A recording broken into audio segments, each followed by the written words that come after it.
David Morey's vice chairman of Core Strategy Group, founder and CEO of DMG. He's advised 12 winning global presidential campaigns, including Barack Obama's. Great to talk to you again, David.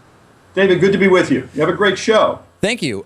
So I want to talk about the Obama killed Osama story that's being told in a lot of the media. And also we're starting to see some of the post-Bin Laden polls coming in now. Do you think that this is going to be a big deal in terms of Obama's reelection or not? I think it could be. I compliment you for getting the two first names right, first name and last name right. A lot of crossing of wires on the radio and TV. It could be a turning point for the president, but it's got to be a turning point if he drives it sort of inside out in terms of his leadership. You know, we preach this underdog, insurgent style of leadership, which plays offense, uses strategy, gets out ahead on issues, leads the dialogue, as opposed to the incumbent style of leadership. He's got to lead like an insurgent. It was an insurgent decision, and of course the Navy SEALs are the great insurgents of all, right? So he's got to take that same kind of control the dialogue, get out on his leadership agenda, defend the turf, try to solve problems. He's got to take that same insurgent play offense bias to the other issues. We're seeing one poll that suggests the approval rating may be up to 60%, but at the same time it may have oversampled Democrats. We're also hearing a lot of debate going back and forth about how much credit can the president really take for this, given that it may easily have been whoever followed George W. Bush time-wise. We don't really know. How important was waterboarding to this whole thing? My sense is that the actual reality of all of those debates is completely irrelevant to how the president can use this to his advantage. It seems he can use this productively or not productively, regardless of the reality, based on how he frames this going forward. What do you think? I agree with you. And we may not agree on everything, but I agree with you. It's a platform on which he can turn and not just win re-election, but become a great president. And he hasn't made that turn yet. He's going to have to make that turn on key issues. Look, he's not won the election by killing Osama bin Laden. I mean, the truth is, 57% of the American people now approve of his foreign policy handling, but only 37% approve of his handling of the economy. This is going to inevitably, given the pain out there, going to be a referendum on how he handles the economy. What should he be doing in terms of the U.S.-Pakistani relationship now that there are questions about how much did they know, how much didn't they know? Are they really allies in every way? Can we trust them? What should the president do? He has to, I think we would agree on this, he has to reboot the relationship. You know, we're giving him over $3 billion a year in aid. It's almost like your wife is cheating on you. That's bad enough, but now the whole world knows your wife is cheating on you. You know, the whole sort of dysfunctionality of the relationship is now out in the sort of public domain. We need to reboot that, and it's not a simple thing to do because they have over 100 nuclear weapons, so we've got to be smart about how we reboot it. Yeah, I mean, what does that even mean in practice? Does the president come out and say, we are starting our relationship over. We are going to cut all ties, and then we will start a new negotiation and figure out how involved with Pakistan we want to be? I mean, how do you do that? No, I think that would be naive. I think he's got to go back room, which they are doing, and have really tough discussions about rebooting the relationship. I think they've got to, in practical terms, begin to replace the military aid that we're providing Pakistan with more economic development assistance.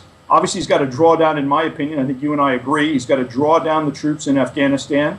You know, there's no end game in mind there, and we're spending $10 billion a month on that war. So, we're going to have to, this is an opportunity, again, it's back to the original point. It's a platform upon which he can pivot to become not just a two-term president, but a great president, but only if he sort of does those, insurgent-like, control the agenda type policy changes, and we need some of those today. What do you think is the best strategy going forward on the healthcare reform bill? I have argued for a while that he did not successfully sell the positives of that reform bill in the midterm election, and I get emails from audience members all the time saying he did everything he could, it was just people didn't buy into it, and to me that says, well, he didn't sell it well enough. What does he have to do on healthcare?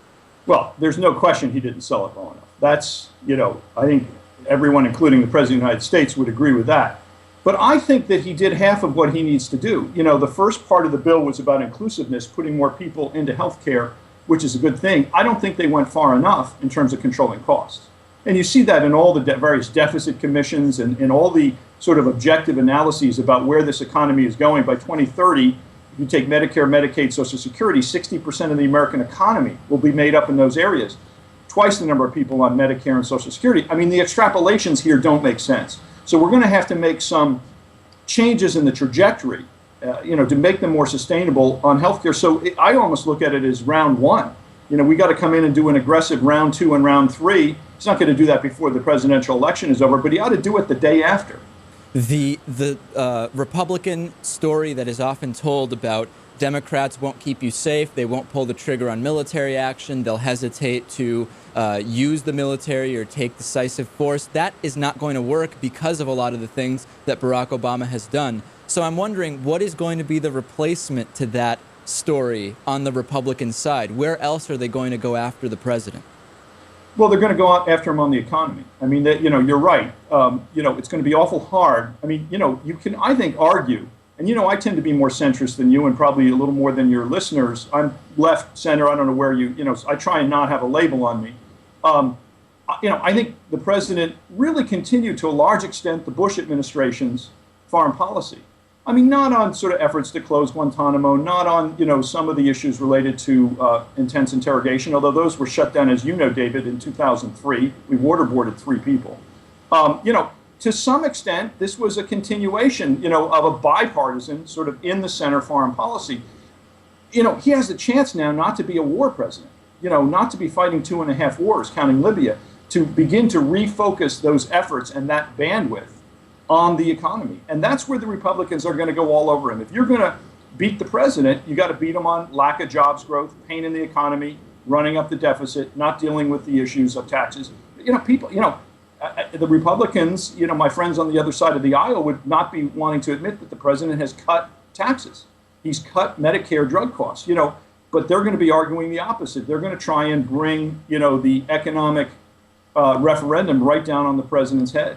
Yeah, and we could, if we want to talk about not being a war president, let's open up the discussion about shutting down some of those bases and actually cutting down defense in a real way. But we'll have to leave that for a different day. David Morey, founder and CEO of DMG, also vice chairman of Core Strategy Group. Great to talk to you again. Keep enlightening our listeners. Thanks, David. Thanks. Bye.